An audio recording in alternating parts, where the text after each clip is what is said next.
Kere uria ndirakwira. Mama. Dia kanitha kana muthigiti? Dia kanitha wa hii. Christian, yuko ya Biblia no? Ndio na iguru. Oya Biblia na iguru. Oya ugo. Ngoro yakwa ni irahura we. Igukorwo iri ihinda inini na ndukurio ciuria nyingi.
Yes, there's heat over here.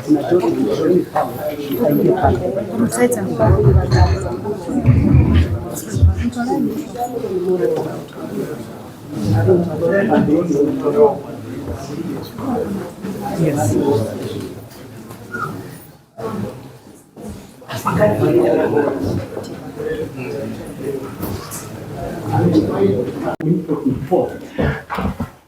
You know, there's a question of one pistol made Tokarev pistol, which Mr. Misoy claimed our client, the first accused, this gentleman here, was allegedly taken from a gun. We have not seen the ballistics report on that account. We need it immediately before we can proceed. There was the government chemist. There was a government chemist. I was asking for the permission to step out to check on something in the car, but I'll be back.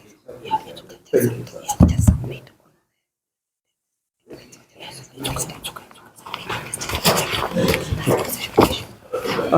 Your Honor, now on those salient points, to save time and to give our colleagues a chance to respond, I appreciate your patience.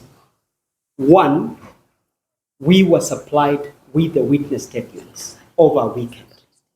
It negates preparation. It mutates into trial via ambush, which is unfair to the accused persons.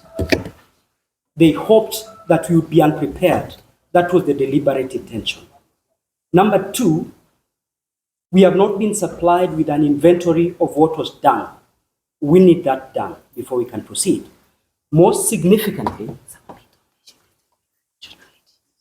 we now have a statement and a set of statements which are from the accused themselves.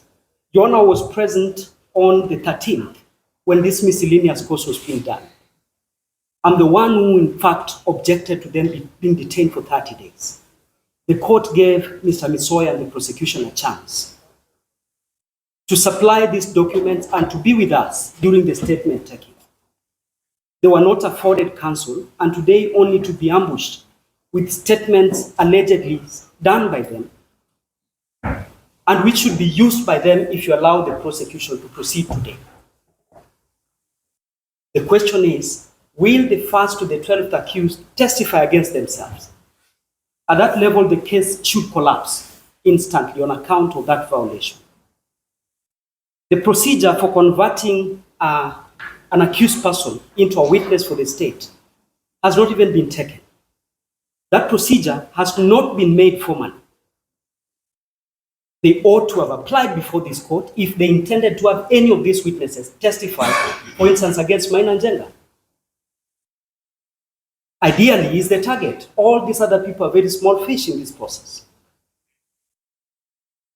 And we are saying, if you are going to convert a witness, an accused person into a witness, formally apply before court, give the prosecution and the defense a chance to litigate that issue. They have not done that. So, we say that failure to supply inventories, failure to supply statements in time, and now putting and pitting accused persons against each other is a deliberate ploy to devastate the course of this trial. That goes to the root of Article 50, Article 49, and even fair administrative action. The prosecution is funded with our taxes. They must do jobs as ordained and requested to do so. This court has got its time to be respected. And that time cannot be respected if parties deliberately come to court in the morning and state candidly that they are willing to proceed when they are seeing these anomalies. They are also officers of the court, all of them. Do they owe this court an obligation and a duty to dispense justice? And how do they dispense it? By pitting accused persons against each other. Lastly, in conclusion, the matter appear unlikely to proceed at their instance. If it was in a civil matter, we would have asked for costs. But this is a criminal process. We do ask them to prepare and supply all the documents so that we can litigate the next course of events, if possible. And now, rehashing what Senior Ndubi has requested and what Mr. Ndieki and Degwa requested. The court needs to retire to make a ruling on the salient issues so far raised by ourselves and have such considerations taken. We do pray that, in all fairness, we will not be tried by ambush as they have attempted this morning. It is prejudicial to us. It is an injury to our clients who are incurring heavy costs to come to court. Nobody's paying them to come here. They are paid by us to come here. Lastly, if there's any pending investigation, let us know when it's stopping, because investigations cannot go on in perpetuity. As it appears, they're now ongoing in perpetuity. And the last constitutional issue that we need to address is there fair trial in view of what we are facing here? Are the accused rights safeguarded? Is the state breaching their rights? Are they trampling on their rights? The answer is a firm yes. They harassed them and brought them to court and detained some of them for 7 days. At what point did they take their statements, and at what point did they decide to use those statements against the very accused who are here? That cannot happen in a formal and a structured system like we do have. I humbly pray that you grant us a ruling on those issues after Mr. Njenga and Mr. Ismail respond.